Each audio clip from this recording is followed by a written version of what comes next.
ఏదైనా భగవంతుడి అనుగ్రహం ఉంటే మాత్రమే మనం చేయగలం. మనం చేశాము అని అనుకుంటే అది పొరపాటు. భగవంతుడు చేయించాడు. ఆ ఎరుక ఉంటే భగవద్ అనుగ్రహం మనకి ఉంటుంది. ఇప్పుడు మనం ఎవరికైనా సమర్పణ చేశాము అని అనుకోండి, అది మన గొప్ప కాదు.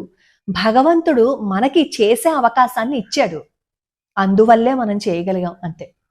నేను ప్రతి నెల కమ్యూనిటీ పోస్ట్ పెడుతూ ఉంటాను కదా! ఈ శివరాత్రి గురించి, మాస శివరాత్రి గురించి, నవావరణార్చన గురించి పెడుతూ ఉంటాను కదా! చాలామంది అమ్మవారి ఆలయానికి వెళ్ళి, అమ్మవారి అనుగ్రహానికి పాత్రులైన వాళ్ళు ఎంతమందున్నారో, అలాగే అభిషేకం చేయించుకున్న వాళ్ళు కూడా వాళ్ళ జీవితంలో ఏ విధంగా మార్పులు వచ్చాయి, వాళ్ళు ఏ విధంగా అభివృద్ధిని సాధించారు అనేది నాకు కామెంట్‌లోనూ పెడుతూ ఉంటారు. అలాగే నేను వీడియోస్ కూడా చాలా చేశాను.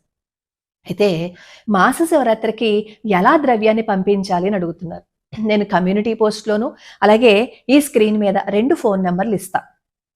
ఆ 2 ఫోన్ నంబర్లకి మీరు రూ. 216 సమర్పణ చేసి మీ గోత్రనామాలను మాత్రం పంపించాలి. గోత్రనామాలు పంపిస్తే ఖచ్చితంగా అక్కడ అభిషేకం జరుగుతుంది. మీరు పంపించే ఆ ద్రవ్యం ఏదైతే ఉందో ఒక అభిషేకానికి మాత్రమే కాదు, గోసేవకి, అలాగే వేద పండితుల సంరక్షణకి కూడా అక్కడ వినియోగిస్తారనమాట. మీరు ఒక్క పైసా పంపించినా ఆ పైసా సద్వినియోగం అవుతుంది. దాని గురించి మీకు నేను ప్రతి నెల మాస శివరాత్రికి సంబంధించి వీడియోస్ పెడుతూ ఉంటాను. అక్కడ జరిగే ప్రతి కార్యక్రమాన్ని నేను కమ్యూనిటీ పోస్ట్ కూడా పెడుతూ ఉంటాను కదా, ఒకసారి చూడండి. ఒకవేళ రిషీట్ రాలేదు అని అనుకోండి, అయ్యో మా పేర అక్కడ అభిషేకం జరగలేదేమో అనే భయం వద్దు. మీరు పంపిస్తే ఖచ్చితంగా అక్కడ అభిషేకం జరిగి తీరుతుందనమాట. అందులో మీరు వేరే సందేహం పెట్టుకోవద్దు. ఒకవేళ మీకు ఏదైనా సందేహం ఉందని అనుకోండి, అలా సందేహం పడుతూ మాత్రం ఏ పని చేయకండి. మనం అనుమానపడుతూ, సందేహపడుతూ ఏదైనా ఒక పని చేస్తామని అనుకోండి, ఫలితం ఉండదు.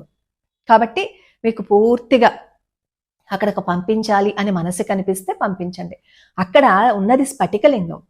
స్ఫటికలింగం పైన ఉన్నది రుద్రయంత్రం. నిత్యము అక్కడ స్ఫటికలింగానికి అభిషేకం జరుగుతుంది.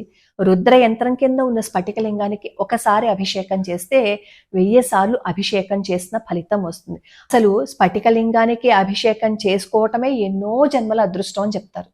ఎన్నో సమస్యలు తీరిపోతాయని చెప్తారు. కాబట్టి ఎవరైనా ద్రవ్యాన్ని సమర్పణ చేసుకోవాలనుకుంటే వీడియోలో ఉన్న ఫోన్ నెంబర్స్కి మీరు వాట్సాప్ చేయండి.